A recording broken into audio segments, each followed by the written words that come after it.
Hello, সবাই কেমন আছো? আশা করি সবাই খুব ভালো আছো। আর নতুন একটা ভিডিওতে সবাইকে জানাই অনেক অনেক স্বাগত। আর সবার আগে জানাই গুড মর্নিং।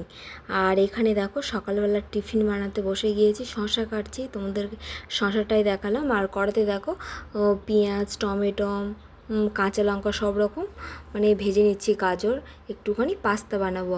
আর উপরে তো একটু স্যালাড লাগে, আর তার জন্য দেখো আমি শশা কেটে নিচ্ছি, আর শশা আর একটুখানি কাঁচা পেঁয়াজ। তো আমাদের সকালের টিফিনে আজকের আছে পাস্তা। আর এখানে দেখো সবজিও কেটে নেবো একেবারে, শশা কাটার পরে সবজিটাও কেটে নেবো একেবারে রান্নার জন্য। আর এখানে দেখো পাস্তাটাও দিয়ে দিয়েছি। আর পাস্তাটাও তো তোমাদেরকে দেখিয়েছি, তখন এক পাশে সিদ্ধও বসিয়েছিলাম। আর পাস্তাটা দেখো মোটামুটিভাবেও হয়ে এসছে তোমাদের সাথে কথা বলতে বলতে। আর মোটামুটিভাবে পাস্তা হয়ে আসার পরে দেখো আমার বরকে কিন্তু প্লেটে তুলে দিচ্ছি, মানে খেতে দিয়ে দিচ্ছি, ও খেয়ে দিয়ে চলে যাবে।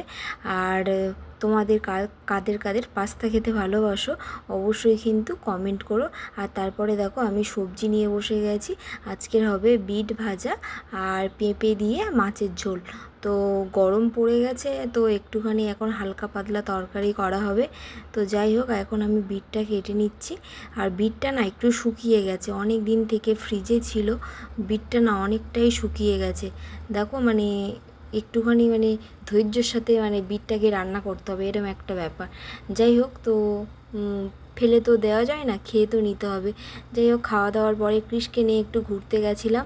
তো ঘুরে তারপরে দেখো আমি চলেও এসেছি, মানে দুপুরের খাবার খেতে বসে গিয়েছি। তো দুপুরে আজ তোমাদেরকে বলেছিলাম বিট আলু ভাজা, আর তার সাথে আছে পেঁপে দিয়ে মাছের ঝোল আর সাদা ভাত। যাই হোক, খাওয়া দাওয়ার পরে বিকেলে দেখো বেরিয়ে পড়েছি কৃষের নিয়ে একটু ঘুরতে।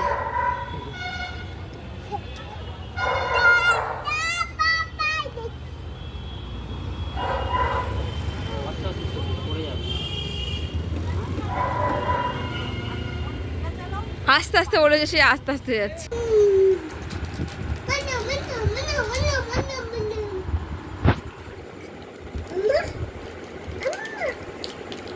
তো কৃষের দেখো 2 বছর তো হয়ে গেছে, তাই ন্যান গ্রো তো আনা হয়েছে ওর জন্য, আর একটা অরেঞ্জ ফ্লেভারের গ্লুকন্ডি ও খাওয়ার জন্য। তো যাই হোক, তারপরে আজকে রাতে ডিনারে আছে দেখো আলু চচ্চড়ি আর পরোটা।